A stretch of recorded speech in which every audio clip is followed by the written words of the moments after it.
Hey, what's up? I'm Allie, and welcome back to my channel. I wanted to do a video of some of my favorite reads this year. We are halfway through the year. We're actually way over halfway through the year at this point. But you know what? It's fine. It's fine. I'm just a little late to everything recently. I wanted to tell you about some of my most favorite books that I've read so far this year. Personally have been very picky about the things I am reading this year. Also, my reading taste tends to be all over the place, so like, welcome to the ride. Anyway, I've only given 2 5-stars this whole year so far. So if that puts anything into context, there is that. Let's talk about the first book of the year that just kind of blew me away, was totally unexpected in how much I ended up enjoying it, and that is Tinfoil Butterfly. If you love suspense stories that feel a bit apocalyptic in that, like, you never know what's going to happen next, what's around the corner, whether you're going to live or die, and the atmosphere is kind of dark and gritty, this is for you. A woman who has a pretty dark past, and we learn a lot about the really complicated relationships and scenarios that she has been through in life up to this point. She is on a voyage to go to a location that her and her brother were supposed to visit together. It is kind of like her last hurrah, and along the way she ends up taking shelter in like an abandoned diner and comes across a young boy who is wearing a tinfoil butterfly mask. He steals her gun and tells her that she has to help him get rid of George. And George is not a good person. Despite what she keeps telling herself, that she is not going to help this poor boy at all, she does, and gets into one hell of a mess. It is so incredibly good. Again, if you like full suspense, this is it. Something about the way this was written was just unlike anything I felt like I've read from before. There is a lot of personal background of this character mixed in, but in a way that feels really cohesive to the story and not necessarily like you're constantly flashing back and forth between then and now. And it feels like it's really connected to the struggles that she is also currently going through as well. And man, it is an effed up story. I could not put this book down. Next, we have one that I definitely feel like I should have known I was going to love, and then somehow still was surprised when I ended up loving it as much as I did, and that's Bunny. I think I just put this off for so long because it has such mixed reviews, but any dark academia book I tend to absolutely fucking love. And the fact that this one has a bit of a supernatural type element to it also was amazing. It's very reminiscent of Catherine House, which is one of my all-time favorite books, in that there is kind of this single mindset. Like, you get a group of people together and do some ritual type shit, and you're kind of a single mindset, and how you're all connected by atoms, and there's like a lot of like consciousness and like connectivity and things like that. Anyway, it's deep and whatnot, but also I think this book delivers in and of itself on an entertainment level as well. It's not just about being pretentious and weird. There's also an entertainment level to it, because you don't know what the hickety heck is gonna happen.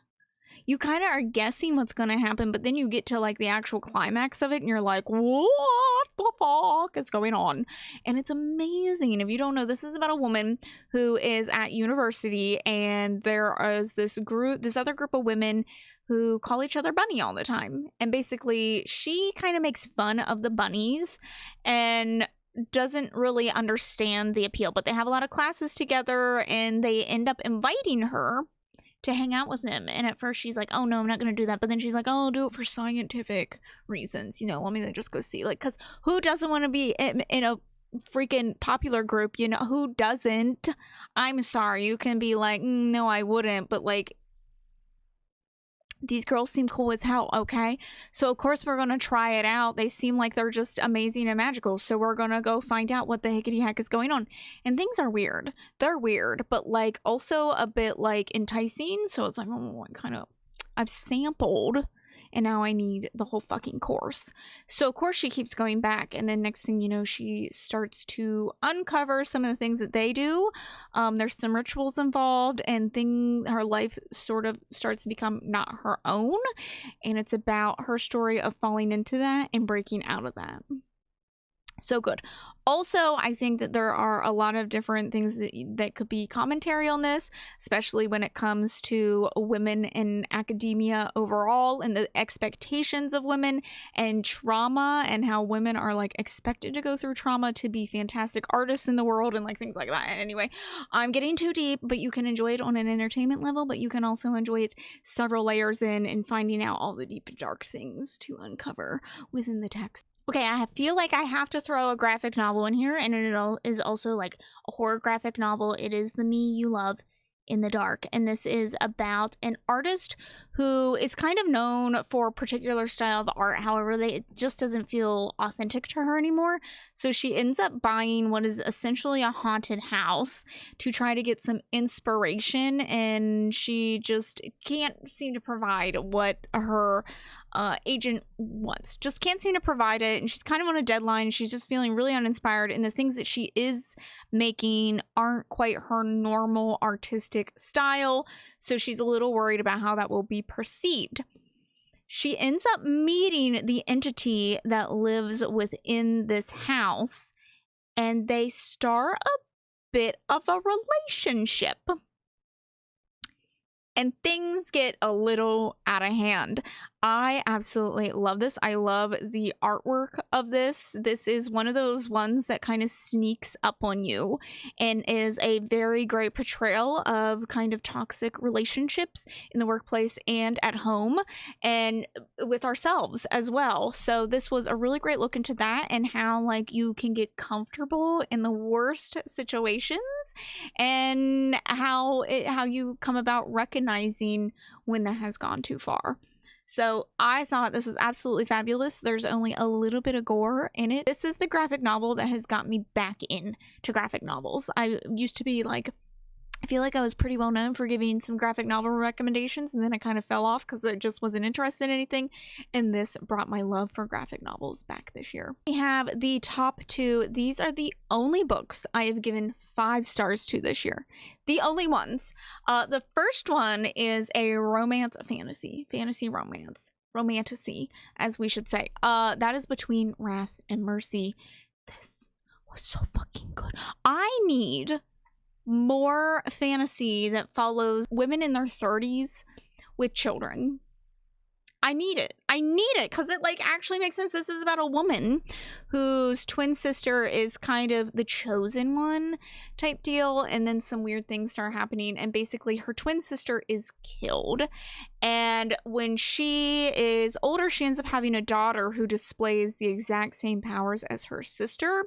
She is terrified that her daughter will be considered the chosen one as well and have to go through those things, and her life will be on the line, so she hides away her child. However, her child is becoming a young adult and wants to explore the world. So when her child goes to go on a trip, she's kidnapped. So that leaves our main character. She has to go back and find the people from her past who might hate her. She doesn't know. She might be running into a situation where everyone hates her, no one will help her. So she ends up going to the Bloody Prince to ask for his assistance. She's not too sure how it's gonna go. It might start a war. And like, that makes sense. Who isn't going to want to start a war for their child? Let's be real here. I loved it.